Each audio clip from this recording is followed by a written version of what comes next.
Matin, comme vous avez vu dimanche dernier, on a fait la vie d'Isaac en une seule fois. Et je me suis dit, c'était sympa, mais il faut ralentir un petit peu. D'accord? On a fait beaucoup hier, dimanche dernier. Donc aujourd'hui, on va faire la vie de Jacob, première partie. Et donc j'ai intitulé mon message « Le rêve incroyable de Jacob ». Le rêve incroyable de Jacob. Et on va lire à partir du verset 10 de Genèse 28. D'accord? Genèse 28 et le verset 10. D'accord? Donc on voit Jacob qui part. Alors je vais donner une petite révision dans quelques instants, mais je vais quand même lire le texte.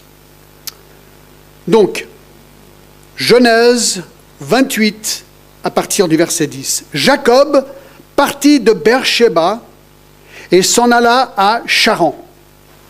Il arriva dans un lieu où il passa la nuit et le soleil était couché. Il a pris une pierre dont il fit son chevet et il se coucha dans ce lieu-là. Il eut un songe. Et voici une échelle était appuyée sur la terre et son sommet touchait au ciel. Et voici les anges de Dieu montaient et descendaient par cette échelle. Et voici, l'Éternel se tenait au-dessus d'elle, et il dit, « Je suis l'Éternel, le Dieu d'Abraham, ton père, et le Dieu d'Isaac. La terre sur laquelle tu es couché, je la donnerai à toi et à ta postérité. Ta postérité sera comme la poussière de la terre. Tu t'étendras à l'Occident et à l'Orient, au septentrion et au Midi, et toutes les familles de la terre seront bénies en toi et en ta postérité. Voici, je suis avec toi. Je te garderai partout où tu iras, et je te ramènerai dans ce pays, et je ne t'abandonnerai point, que je n'ai exécuté ce que j'ai dit. » Jacob s'éveilla de son sommeil, et il dit, « Certainement, l'Éternel est en ce lieu, et moi, je ne le savais pas. » Eh bien, que Dieu bénisse sa parole ce matin. Alors, peut-être quelques points de révision pour ceux peut-être qui n'étaient pas ici la dernière fois. Parce qu'en fait, quand je fais, disons, le portrait d'Isaac, en fait, il y a des choses qui se chevauchent avec ses fils. Donc, c'est vraiment à titre de révision, d'accord? Sans vraiment vous montrer des versets, vous pouvez aller écouter le message la semaine dernière. Donc, il y avait donc un homme et une femme, Isaac et Rebecca, qui ont 2 enfants, des jumeaux, d'accord? Et ces jumeaux étaient Jacob et Ésaü.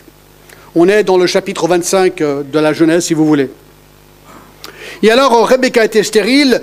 Isaac a prié pour ses enfants, pour qu'elle soit enceinte. Elle devient enceinte. Elle a des jumeaux. Mais elle savait déjà dans son estomac, dans son ventre, dans 25-22, eh bien que ces 2 garçons se chamaillaient déjà. Il y avait des sortes de bagarres qui se passaient à l'intérieur de son ventre. Et donc, il consulte l'Éternel, et donc Dieu explique que ces 2 enfants seraient progéniteurs de 2 nations qui se disputeraient pour toujours. Verset 23. Et il est dit aussi dans ce verset que le plus grand serait assujetti au plus petit. D'habitude, c'est le contraire. C'est l'aîné qui mène. Mais là, le Seigneur dit que ce serait le contraire. Et donc, Ésaü naît, Jacob naît, Ésaü devient chasseur, Jacob travaille, et nous apprenons aussi qu'il y avait du favoritisme dans cette famille. Isaac aimait Ésaü, et Rebecca aimait Jacob, et ça pose un très très gros problème dans cette famille. Ça mène à une sorte de supercherie, si on veut, de Jacob. Vous avez rappelé, il y avait 2 fois où Jacob a usurpé ce qui était à son frère. Premièrement, le droit d'aînesse, dans la fin du chapitre 25. Simplement, c'était son droit d'être l'aîné quelque part, bien qu'il ne l'était pas. Comme un droit, si vous voulez, d'héritage. Je ne vais pas rentrer dans le détail, on l'a vu ça la semaine dernière. Et deuxièmement, il vole la bénédiction d'Ésaü, au chapitre 27. Et là, il y a un sort de complot familial qui se met en place où, bien, Rebecca... alors bien sûr, c'est intéressant parce que d'un côté, il y a beaucoup de péchés, mais en même temps, on voit le plan de Dieu. Et là, dans ce récit, comme on a vu la semaine dernière, on voit que le plan de Dieu et même le péché vont main en main. C'est-à-dire que Dieu ne veut jamais le péché. Il est contre le péché, bien sûr, parce qu'il a donné son Fils pour nous pardonner, mais il utilise toute chose à la fin de sa parfaite volonté, inclut le péché. Et donc il y a ce complot qui se met en place, parce que sa maman voulait que Jacob reçoive la bénédiction au lieu d'Ésaü. Et donc, le complot est réalisé. Jacob, il faut rappeler, Ésaü a faim, il est mourant, il veut à manger. Donc, il dit à Ésaü, écoute, va chercher du gibier. La maman entend. Il s'est dit, écoute, Jacob, je vais te déguiser comme ton frère. On va vite te trouver un gibier. Donc, c'est ce qu'elle fait. Et finalement, c'est Jacob qui y va à la place d'Ésaü. Et son papa, qui est presque aveugle, pense que c'est vraiment Ésaü, mais en fait c'est Jacob, et il bénit Jacob au lieu d'Ésaü. Et c'était formel, c'est comme ça que se faisait à l'époque, c'était irrévocable. Et alors, là on arrive maintenant au chapitre 25, et le verset 26, et le verset... Ah non, attendez voir. 27, excusez-moi, et le verset 41.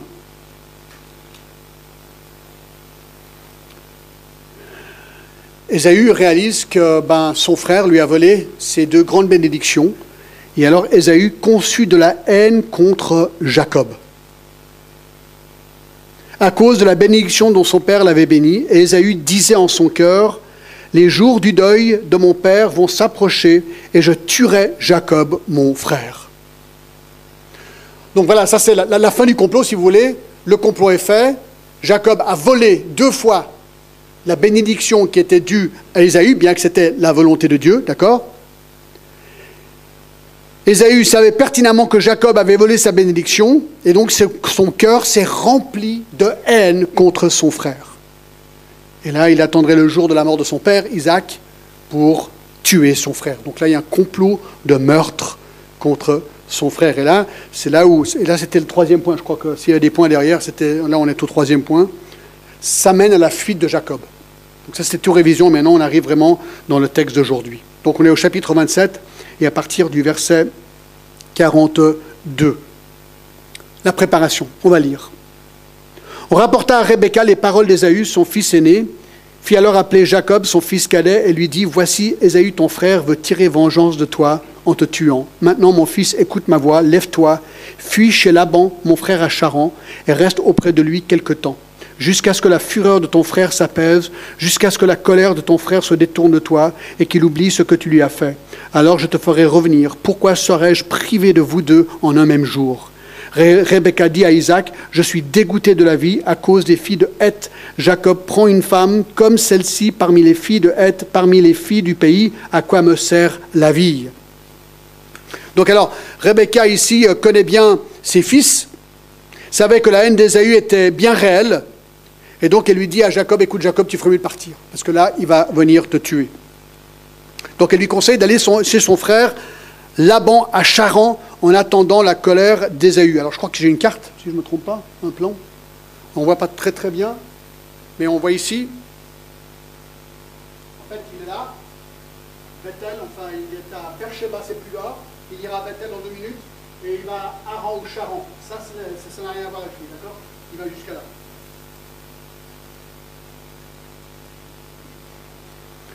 Donc elle plante l'idée chez son mari pour lui faire accepter cette idée dans le chapitre 26, 33 et 35. Ésaü avait épousé 2 femmes hittites, donc païennes, qui avaient été un sujet d'amertume pour eux. Et dans 27, 46, que je viens de lire, elle avertit Isaac de la possibilité que Jacob fasse pareil s'il reste dans le coin. Donc elle plante l'idée dans l'esprit d'Isaac qu'il faut virer Jacob, qu'il doit partir et aller chercher une femme de sa famille à Charan. Donc Isaac capte le message, verset chapitre 28, Isaac appela Jacob, le bénit, lui donna cet ordre, « Tu ne prendras pas de femme parmi les filles de Canaan. Lève-toi, va à Padam Aram, donc Charan, à la maison de Bethuel, père de ta mère, et prends-y une femme d'entre les filles de Laban, frère de ta mère.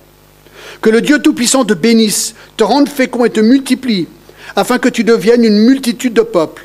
Qu'il te donne ta bénédiction à Abraham, à toi, à ta postérité avec toi, afin que tu possèdes le pays où tu habites comme étranger et qu'il a donné à Abraham. » Donc il le bénit là, de manière extraordinaire. Il reconnaît pleinement, c'est intéressant, Isaac reconnaît pleinement ici que c'est bien Jacob et non pas Ésaü qui était maintenant héritier de la promesse faite à Abraham. Donc il y avait même la supercherie, il voit que c'est le plan de Dieu. Et donc il reconnaît Jacob comme étant le troisième patriarche. Alors maintenant on arrive au rêve, c'est intéressant. La réaction étrange d'Ésaü, verset 28. Alors ça c'est Ésaü, celui qui a été...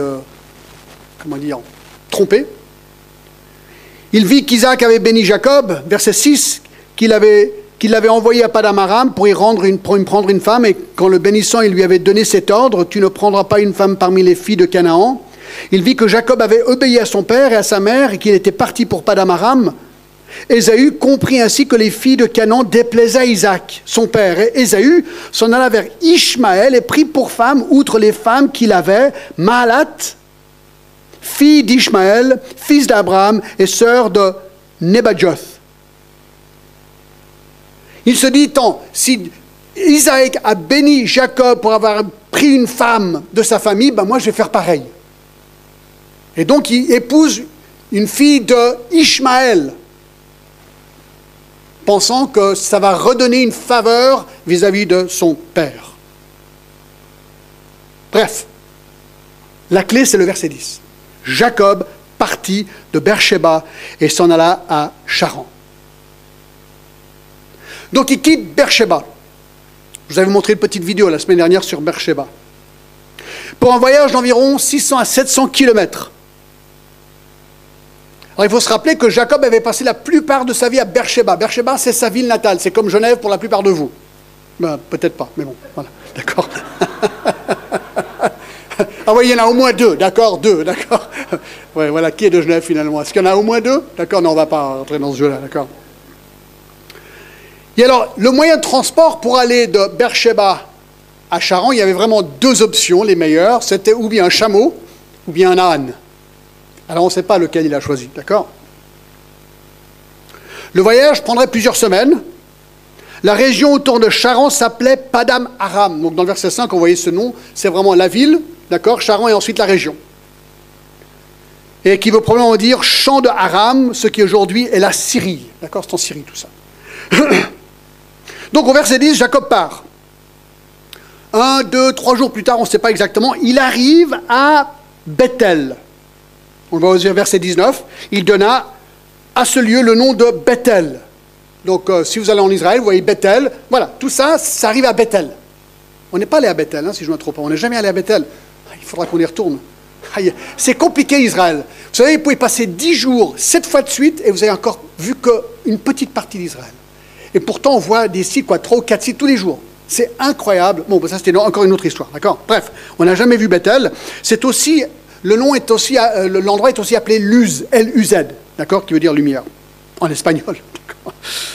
Bref, alors il part, et ce qui est intéressant ici, c'est qu'il part tout seul. Il n'est pas encore marié, parce qu'il va trouver ses femmes une fois qu'il arrive sur place. Donc il part un petit peu en catastrophe, et il part silencieux et contemplatif, puisqu'apparemment il n'a personne avec qui parler. Alors on sait que dans Genèse 12, 8, Abraham avait construit un autel à Bethel. C'est là où Jacob allait retourner plus tard, dans le chapitre 35. Le mot Bethel veut dire maison de Dieu. En fait, un truc qu'on a vu en Israël, on est allé jusqu'à Dan.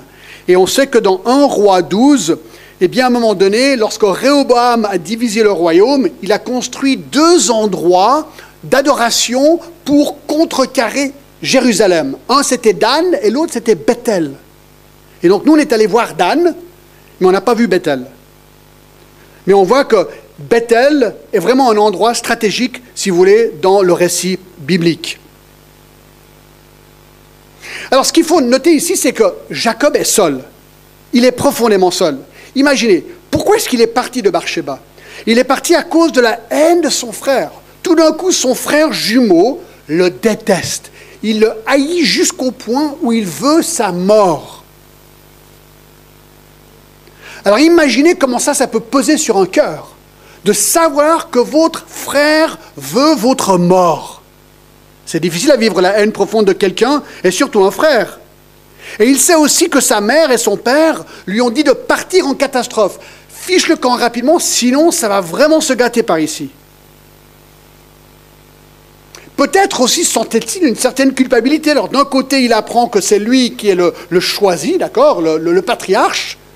Mais en même temps, il sait très bien qu'il a fait de la supercherie, il a menti, il a fait toutes sortes de combines pour prendre le droit d'aînesse de son frère et la promesse de son frère. Et peut-être se sentait-il coupable par rapport à tout ça aussi. Le poids du péché, c'est dur à vivre avec. Il avait lui-même volé ces choses à son frère. Alors c'est marrant parce que Dieu lui avait promis la promesse, mais il l'avait volée de manière stupide et malhonnête. Il était maintenant seul avec toutes ses pensées. Alors, vous savez quoi? Je pense qu'il était déprimé. Et vous savez ce qu'on fait d'habitude quand on est déprimé? On a envie de dormir. Alors bien sûr, la fatigue de son voyage, mais en même temps, peut-être que toutes ces choses font qu'il veut dormir. Alors regardez ce qui se passe. Verset 10, Jacob partit pour Beersheba et s'en alla à Charan. Il arrive dans un lieu où il passa la nuit, car le soleil était couché, et il prit une pierre dont il fit son chevet, et il se coucha dans ce lieu.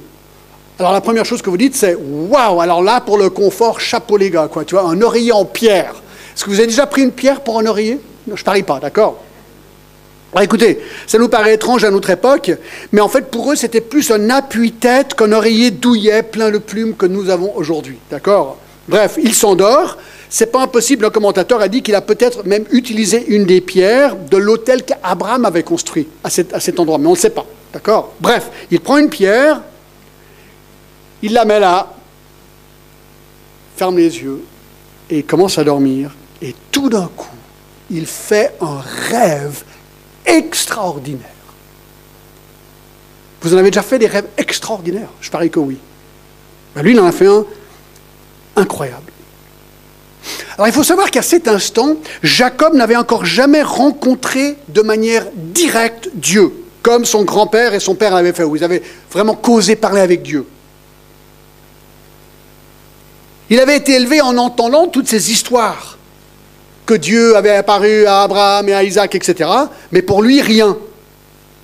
Eh bien, ce soir-là, c'est la première apparition de Dieu dans la vie de Jacob, la première de 8 qu'il aura dans sa vie. Alors, regardez ce qu'il est dit au verset 12. Il eut un songe. Il eut un songe. Alors, je vais faire quelques petites arrêts dans ce message pour parler de thèmes qui surgissent comme le sujet des rêves.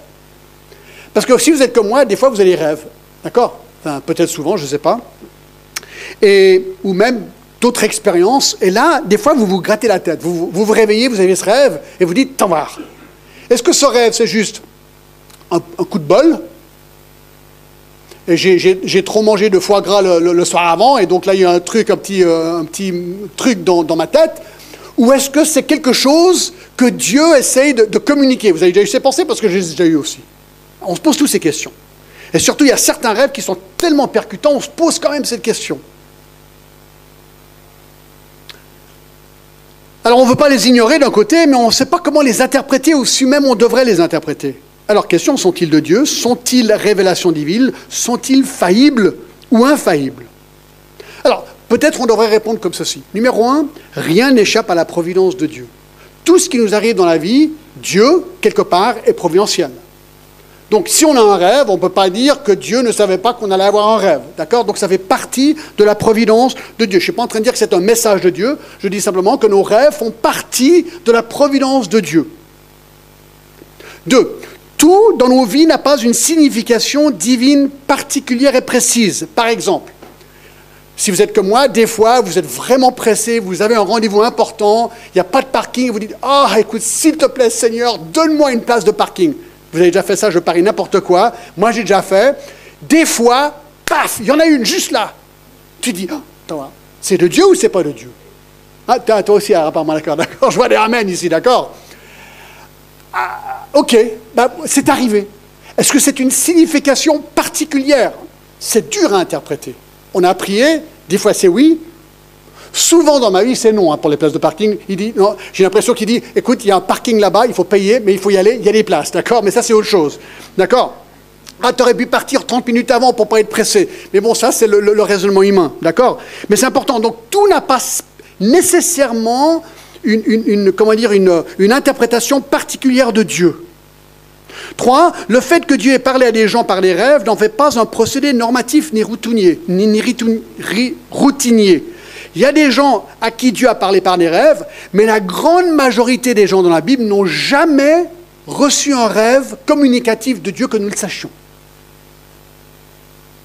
Les rêves de Dieu, bien qu'ils aient existé, ne sont pas la norme. 4, Dieu a utilisé d'autres manières encore pour parler aux hommes. Et vous connaissez peut-être Hébreux 1.1 qui dit « Après avoir autrefois à plusieurs reprises et de plusieurs manières parlé à nos pères par des prophètes, Dieu dans ces derniers temps nous a parlé par le Fils. Il a établi héritier de toutes choses, par lui il a aussi créé l'univers, etc. » Donc il dit que oui, c'est vrai que Dieu a parlé de plusieurs manières.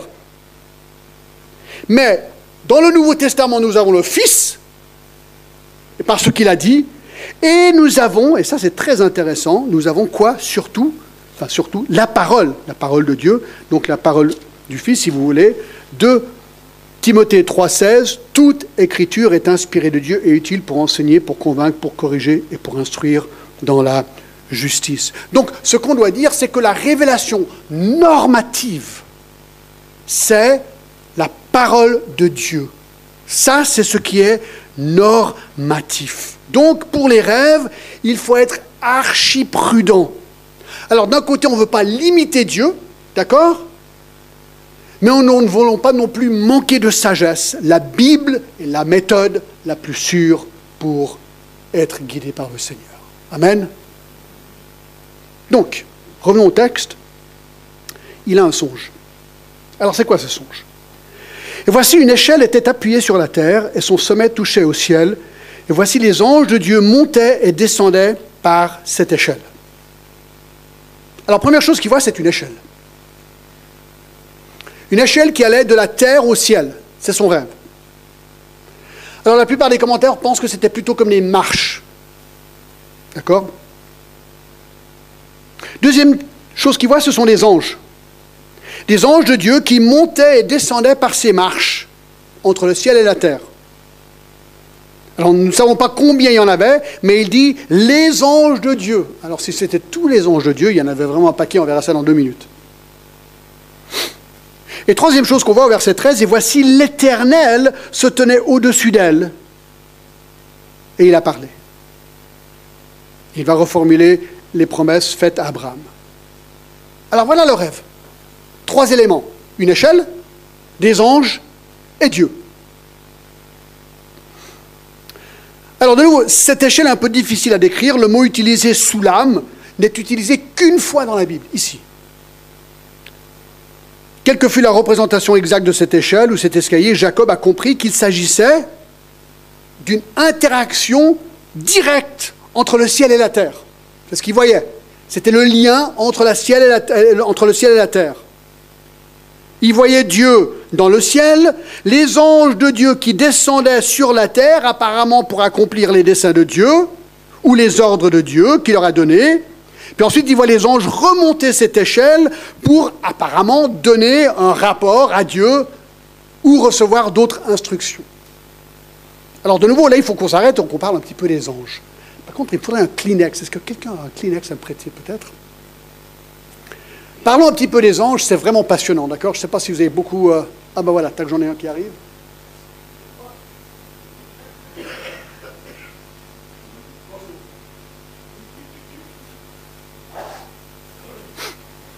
Alors, parlons un petit peu des anges. Alors, les anges, c'est vraiment un truc intéressant. Ils sont mentionnés 273 fois dans la Bible. 108 fois dans l'Ancien Testament et 165 fois dans le Nouveau Testament. Donc, les anges, mes amis, sont vraiment considérés comme étant normatifs. Alors, l'origine des anges, la Bible est archi claire sur toutes ces choses. Le psaume 148, 2, « Louez-le, vous tous ces anges, louez-le, vous tous ces armées », verset 5, « qui louent le nom de l'Éternel, car il a commandé et ils ont été créés. » Donc, Dieu, la Bible nous dit, a créé tous les anges. Alors qu'est-ce qu'on sait d'eux? La Bible nous dit que les anges sont esprits. Là, je ne vais pas donner les versets. Ils sont esprits. Ils sont invisibles, bien qu'ils peuvent se faire passer visiblement. Ils peuvent prendre une forme humaine. On l'a vu à Sodome et Gomorrhe. Les anges peuvent parler. Ah, ça, c'est vraiment intéressant. Tenez-vous bien. Ils peuvent être logés. Ils peuvent être logés. Dans Hébreux 13 et le verset 2, il nous parle, il dit « N'oubliez pas l'hospitalité », donc il parle à des chrétiens, « N'oubliez pas l'hospitalité, car en l'exerçant, quelques-uns ont logé des anges sans le savoir. » D'accord? Alors quand vous exercez l'hospitalité, de temps en temps, vous croyez que vous exercez l'hospitalité à quelqu'un, finalement c'est un ange. Alors ça aussi, ça j'ai découvert un truc. Les anges sont toujours masculins, sauf dans un cas. Zacharie 5:9 nous dit ceci. « Je levai les yeux et je regardais, voici 2 femmes parurent, le vent soufflait dans leurs ailes. Elles avaient des ailes comme celles de la cigogne. Elles enlevèrent l'épha entre la terre et le ciel. » Apparemment une référence à des anges féminins. Alors vous dites, oui, mais John, je croyais qu'il n'y avait que des anges masculins parce qu'ils ne se marient pas. Tout ce qu'on sait, c'est qu'il n'y a pas le mariage au ciel. Mais peut-être il y a aussi des anges femmes.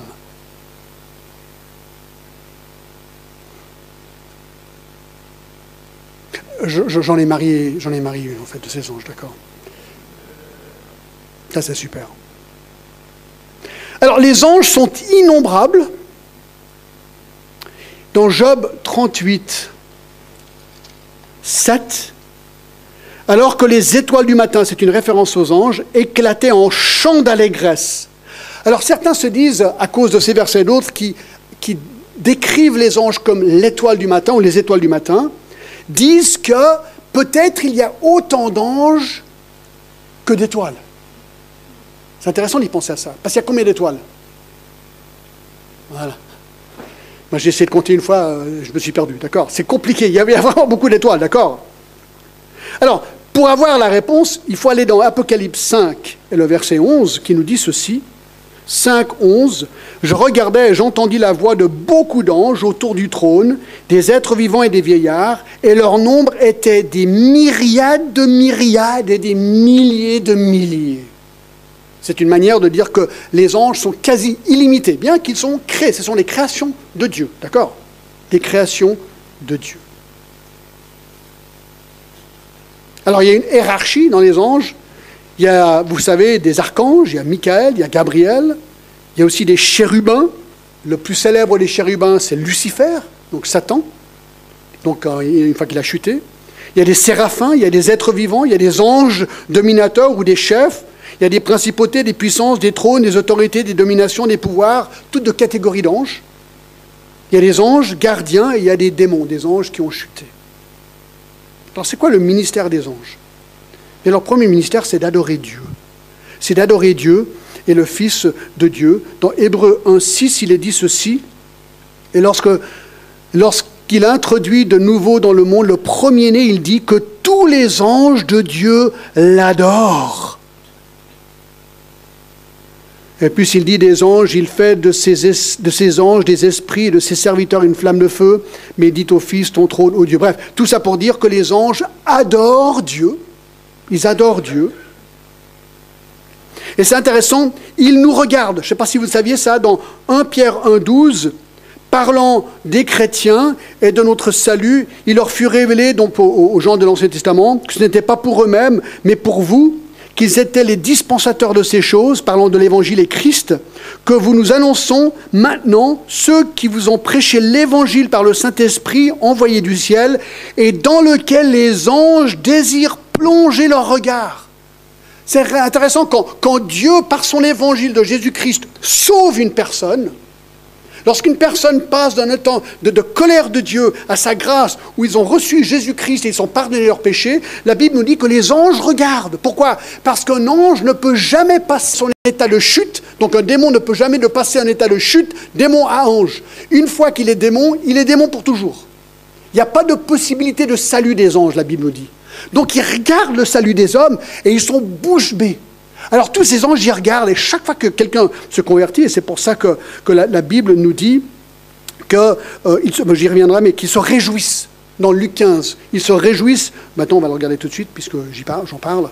Luc 15 dit, c'est où?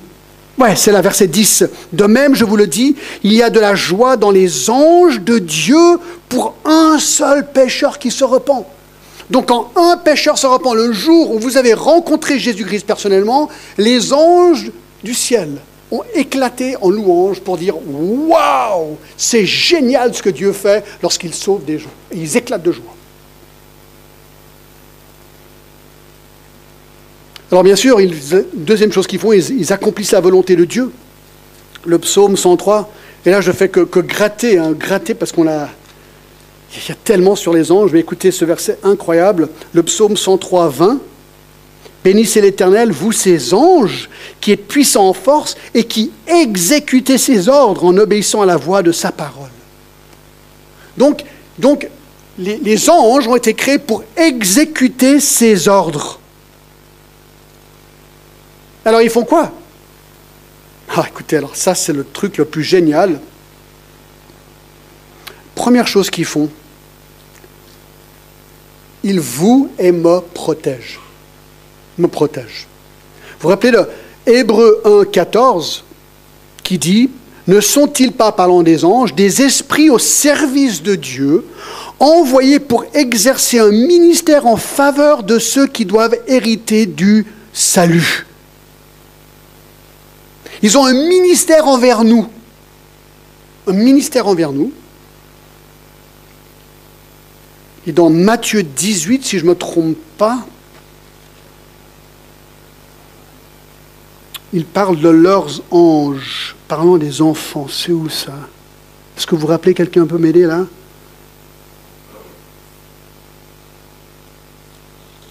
Verset 10. 18, verset 10. Gardez-vous, regardez, merci. Gardez-vous de mépriser un seul de ces petits, parlant des enfants, car je vous dis que leurs anges dans les cieux voient continuellement la face de mon Père qui est dans les cieux. Donc, c'est intéressant, on a l'impression que la Bible est en train de dire que nos enfants ont un ange gardien. Et combien de fois est-ce que nous, en tant que parents, on a vu nos enfants faire des trucs complètement dingues et tu dis, mais comment il s'en est sorti ou comment il s'en est sorti? On a l'impression qu'il y a presque un miracle. Apparemment, ce sont les anges.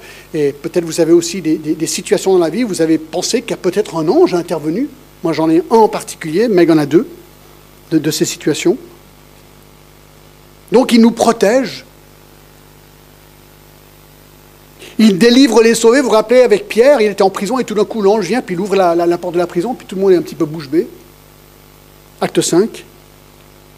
Écoutez, alors ça j'ai découvert, moi je n'ai jamais vu ça, c'est incroyable.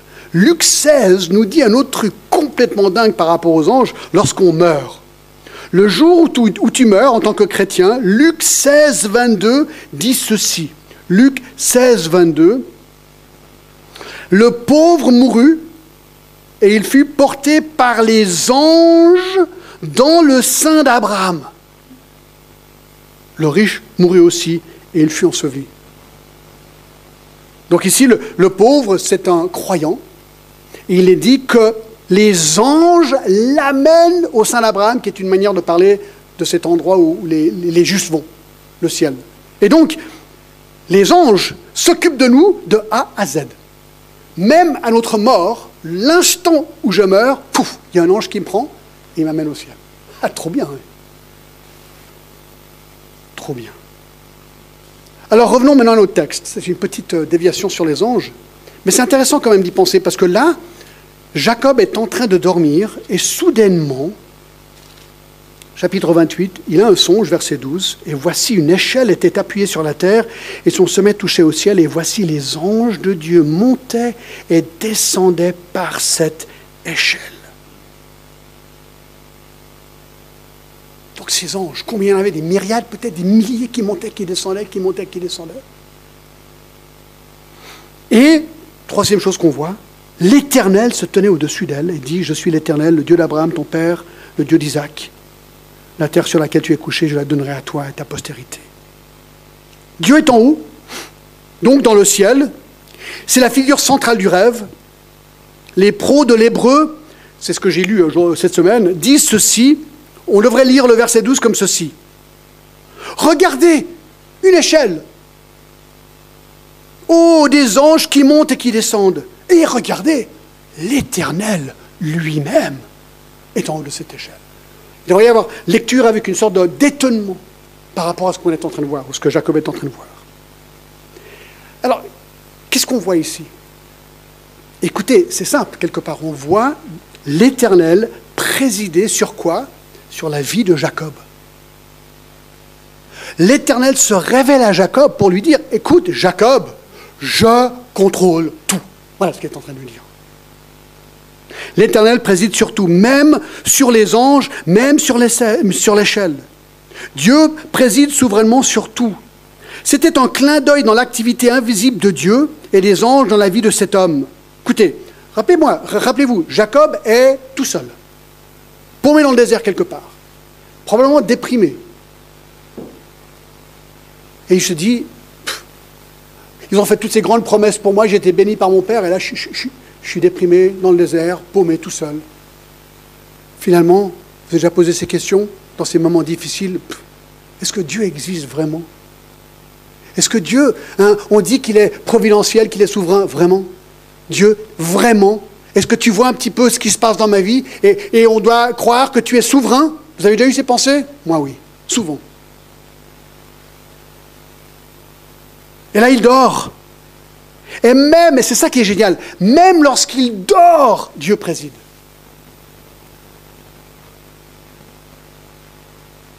Jacob dort, ses anges sont actifs et zélés.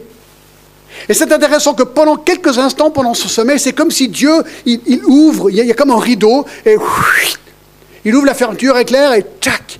Et pendant un instant, dans son sommeil, Jacob voit toute cette activité, ces anges qui montent, Dieu qui parle, l'échelle.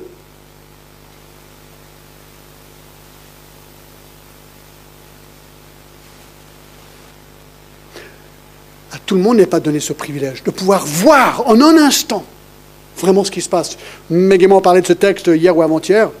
Puis je lui ai dit, on était à la table de cuisine, puis on réfléchissait à tout, à notre vie, tout, quoi. Puis on allait haut et des bas, comme tout le monde. Puis je pensais à ce texte et je me suis dit, écoute, ce serait super si Dieu, maintenant, mais il ne l'a pas fait, d'accord? Ce serait super si tout d'un coup, il pouvait nous donner un flash. Et là, on verrait des anges partout, quoi. Une activité d'anges zélés, Dieu là-haut qui parle à droite et à gauche. Juste pendant un instant, puis ensuite pour fermer la fermeture éclair pour nous dire, écoutez les gars, vous en faites pas, on contrôle tout. C'est ce qu'il fait ici avec Jacob. C'est ce qu'il fait ici à Jacob. Les gens se posent souvent des questions, est-ce que Dieu est accessible? Est-ce que Dieu est accessible? Ou est-ce qu'il est là-haut quelque part et on peut jamais rien voir? Est-ce que Dieu vraiment se concerne par les affaires des hommes? Surtout lorsqu'il y a une grande épreuve, beaucoup de gens disent « S'il y avait un Dieu, il n'aurait jamais permis cela. Dieu est lointain. Et s'il existe, il est sourd et il est muet. Il ne se préoccupe pas des hommes et surtout pas de moi. » C'était peut-être le sentiment de Jacob ici. Mais ce soir-là, tout a changé pour Jacob. Dieu, en un instant, a éliminé tous ses doutes. Pendant quelques instants, il a ouvert ce rideau pour qu'il voie que Dieu se préoccupait parfaitement de sa vie et des hommes, du passé, du présent et même de l'avenir. Parce que regardez ce qu'il lui dit. Verset 13, « Et voici l'Éternel se tenait au-dessus d'elle, de l'échelle, et dit, « Je suis l'Éternel, le Dieu d'Abraham, ton père, et d'Isaac. » Attendez voir, il est en train de dire, écoute, je suis Dieu, au fait, de ton père et ton grand-père. C'est très spécifique. La terre sur laquelle tu es couché, je la donnerai à toi et à ta postérité. Au fait, tu pensais simplement que tu t'es installé avec une pierre sous la tête comme oreiller parce que tu avais sommeil. Tu ne comprends pas, Jacob. Tu es sur un endroit stratégique. Je te donne cette terre. Je sais ce que je fais. Ta postérité, verset 14. Donc il lui donne premièrement son identité. Je suis l'Éternel. 2, le pays. 3, la postérité.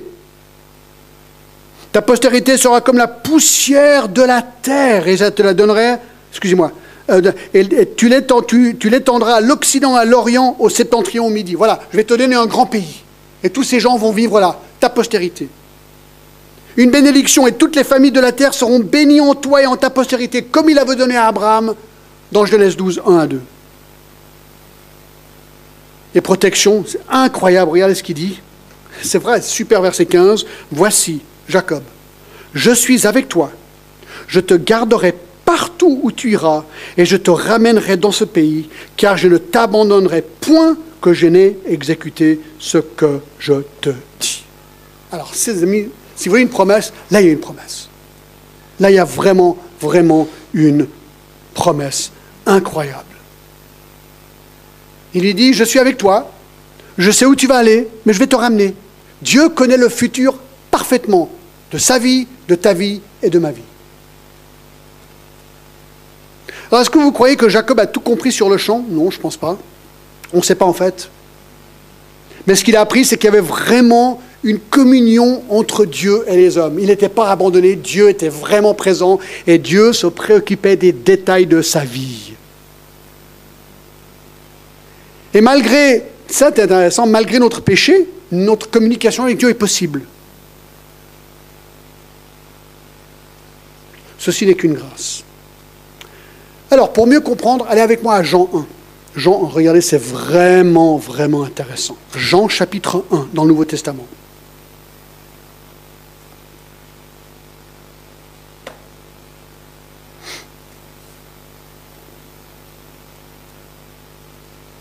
C'est intéressant que Dieu se révélait à Jacob, puis on n'a pas l'impression que Jacob le cherchait.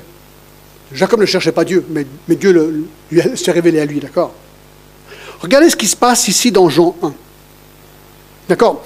Donc, c'est Jésus qui arrive sur la scène, et au verset 40 et 42, Jésus appelle André et Simon.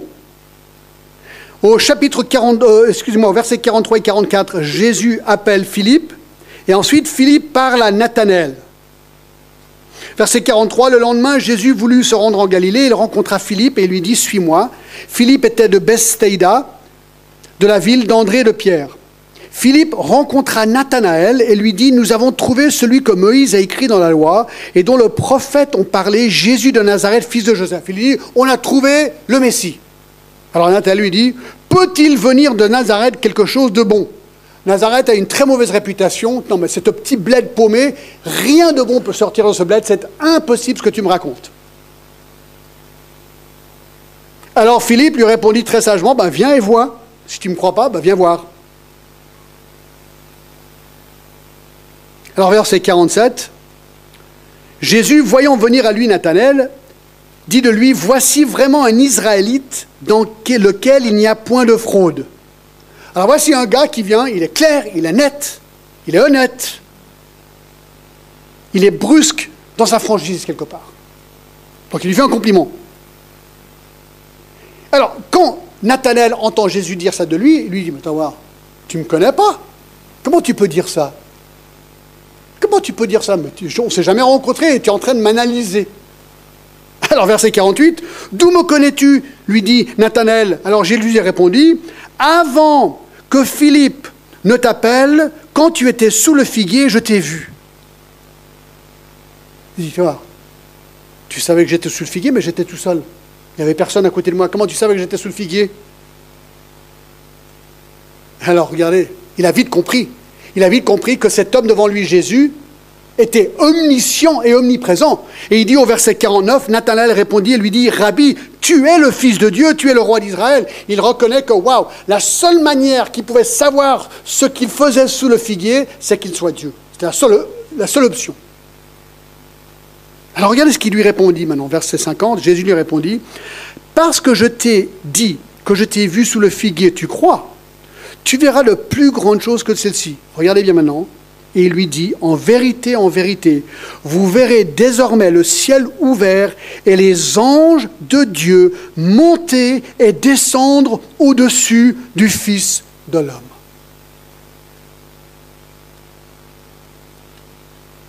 C'est intéressant. Le verset 51, je vous le dis en vérité, en vérité. Quand il dit ça, ça veut dire que c'est vraiment important.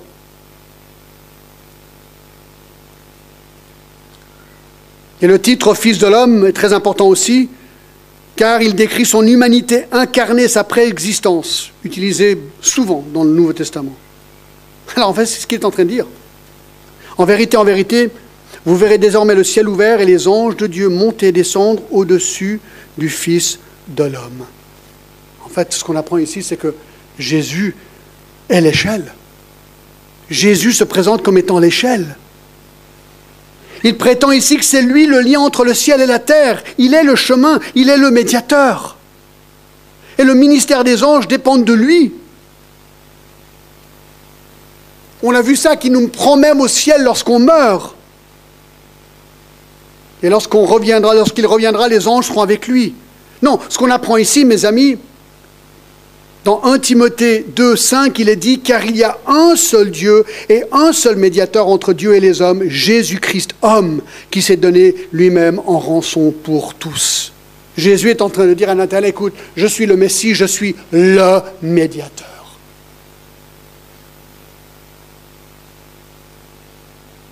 Alors retournons à Genèse 28.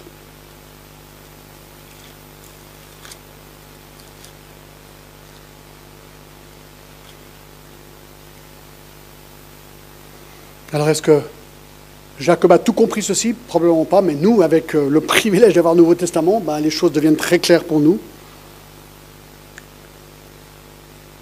Donc après toutes ces promesses, on est au verset 16, Jacob se réveilla de son sommeil et il dit, certainement l'Éternel est dans ce lieu et moi, je ne le savais pas. Là, il est bouche bée. Là, il sait très bien que c'est Dieu qui lui a parlé, c'est Dieu qui s'est révélé dans ce rêve. Et on a l'impression qu'il ne le cherchait même pas, il s'est dit, moi je ne savais même pas que Dieu était là. Vous savez, Dieu il est partout. Même quand vous avez l'impression qu'il n'est pas là, qu'il vous a oublié, c'est faux.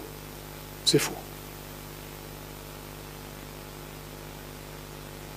Il eut peur et dit, que ce lieu est redoutable. C'est ici la maison de Dieu, c'est ici la porte des cieux. Et Jacob se leva de bon matin, et il prit la pierre dont il avait fait son chevet, il la dressa pour un monument, et il versa de l'huile sur son sommet. Là, il a compris, là, il redevient un adorateur de Dieu. Un adorateur de Dieu. Vous savez, face à sa révélation devant nos vies, tout ce qu'on peut faire, c'est de l'adorer, de lui dire, écoute Seigneur, tu es tellement plus grand que moi, il y a des milliards d'anges, et tu as même vu important de m'en donner apparemment un. J'en ai vraiment besoin. Qu'est-ce qu'on peut faire que de louer, l'adorer, le bénir et le remercier, quoi. Il prend vraiment soin de nous. Vraiment soin de nous. Et donc il l'adore.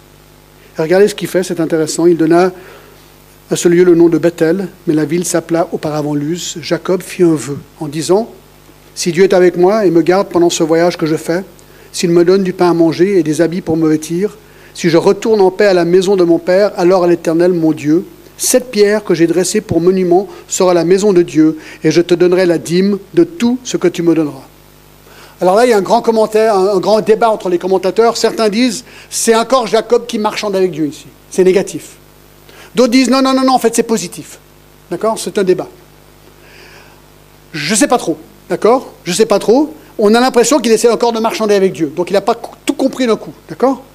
Parce qu'il dit, si Dieu est avec moi, s'il me garde pendant mon voyage que je fais, s'il me donne du pain à manger, s'il me donne des habits pour me vêtir, et si je retourne en paix à la maison de mon père, alors l'Éternel sera mon Dieu. Ça, c'est un petit peu la religion, vous savez. Je vais faire des tas de trucs pour Dieu, si. Voilà, si. Mais ce qui est intéressant, et là on voit peut-être un cœur assez sincère au verset 22, cette pierre que j'ai dressée pour monument sera la maison de mon Dieu, et je te donnerai la dîme de tout ce que tu me donneras. Alors il est en train de dire, écoute, voilà, Seigneur, je veux t'adorer, et je suis prêt à donner ce que Dieu demande de moi. Donc c'est vraiment important, c'est un don volontaire ici. Alors je ne vais pas prendre le temps pour vous parler en détail sur la dîme, mais beaucoup d'églises prennent ce verset où Abraham a donné la dîme aussi, pour dire que nous devons donner la dîme, que les chrétiens devraient donner 10% de leur salaire. Alors moi, je pense que ça, c'est pas juste, d'accord? Je pense qu'on devrait donner 30%. Non, c'est pas vrai, d'accord? C'est pas vrai, d'accord. C'est pas vrai du tout, d'accord? Non. Non, je pense qu'on a une grande liberté, mais je vais vous expliquer très vite pourquoi. Dans l'Ancien Testament, il n'y avait pas qu'une dîme. Il y avait la dîme des Lévites dans Nombre 18, il y avait la dîme de la festivité du sanctuaire dans Deutéronome 14 et la dîme des pauvres. Donc déjà là, ça fait 23,3% du salaire, si vous voulez. Et en plus, il y avait des taxes. Il y avait le coin des champs pour l'indigent, Lévitique 19, la taxe du temple, Néhémie 10, le repos de la terre tous les 7 ans, Exode 23. Si on totalise tout ça comme étant des taxes, si vous voulez, d'accord, des dîmes et des taxes, on en est à environ 30% du salaire. En plus, dans l'Ancien Testament, il y a ce qu'on appelle les dons volontaires. Les dons volontaires, où les gens donnent de leur cœur. Et là, on voit très bien dans Malachie, c'est malheureusement un texte qui est très mal utilisé par beaucoup de gens pour essayer de dire aux gens qu'ils doivent donner au moins la dîme. Dans Malachie 3, 8, un homme trompe-t-il Dieu, car vous me trompez? Et vous dites, en quoi t'avons-nous trompé? Dans les dîmes et les offrandes. Alors voilà, on entend souvent des prédicateurs dire, ah écoutez, vous trompez Dieu, parce que vous ne donnez pas 10% de votre salaire, vous donnez que moins. Mais c'est faux, parce que regardez ce qu'il dit. Vous dites, en quoi t'avons-nous trompé? Dans les dîmes et les offrandes. Ça, il ne le mentionne jamais. Alors ce qu'il faut maintenant, il faut changer votre perspective. En fait, c'était une théocratie Israël plus tard, d'accord? Et ce qui se passe, c'est que les dîmes représentaient les impôts pour faire tourner la théocratie. Et les offrandes, en plus, c'était des offrandes volontaires. Dans le Nouveau Testament, c'est exactement pareil, mes amis. Dans Romains 13 et le verset 6, c'est le verset le moins aimé dans toute la Bible par les chrétiens. Je ne sais pas si vous saviez ça, d'accord? Écoutez, c'est Romains 13, 6, c'est aussi pour cela que vous payez les impôts. Oh! Ben, vos impôts sont l'équivalent des dîmes dans l'Ancien Testament. Ce sont les impôts à l'État. 20, 30%, je ne sais pas ce que vous payez. Ensuite, la Bible nous dit que pour le Seigneur, on donne des offrandes volontaires. Volontaires. Et donc, dans 1 Corinthiens 16, c'est exactement ce que nous apprenons.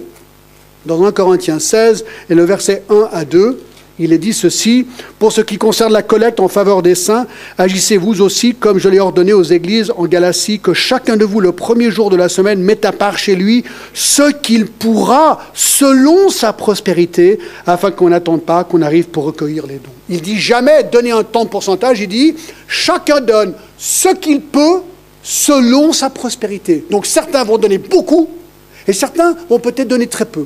Nous devons donner chacun selon ce que Dieu nous prospère. Et donc, c'est très important ici de réaliser que Jacob fait un don spontané. Et il décide de donner 10%. 10%, c'est très bien, c'est ce qu'il a décidé de faire, mais ça aurait pu être 15, 20 ou 5. Le montant n'est pas ce qui est important ici. Alors, je termine. Qu'est-ce qu'on apprend avec tout ça? Qu'est-ce qu'on apprend? 1. L'Éternel existe et il habite au ciel. Il règne. Il règne. Il y a un escalier entre le ciel et la terre. Symbolise ce lien entre lui et nous. Et on a vu dans Jean 1, ce lien c'est Jésus-Christ. Jésus-Christ. On apprend aussi que les anges de Dieu ont libre accès sur terre. Ah, si seulement Dieu pouvait ouvrir son rideau, combien d'anges il y aurait ici ce matin? Un paquet d'anges. C'est quand même marrant d'y penser, je trouve.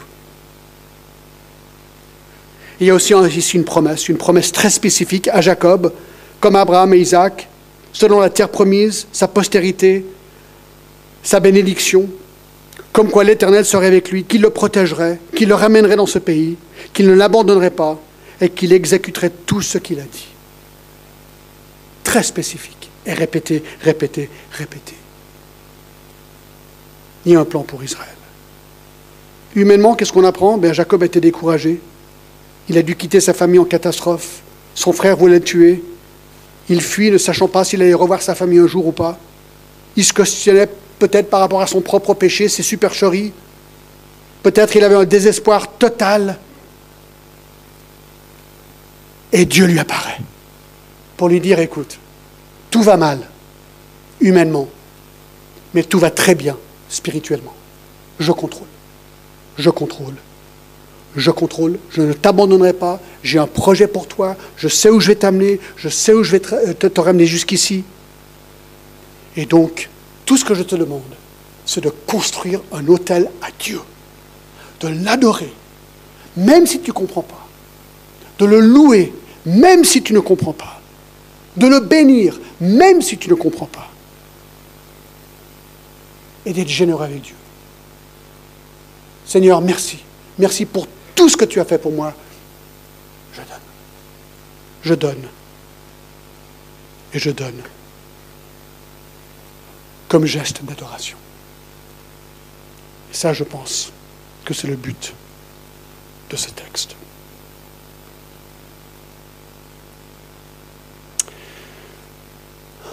On a bien assez de temps pour la Sainte Seine ce matin. Je vais peut-être inviter les musiciens à venir et on va nous préparer pour la Sainte Seine.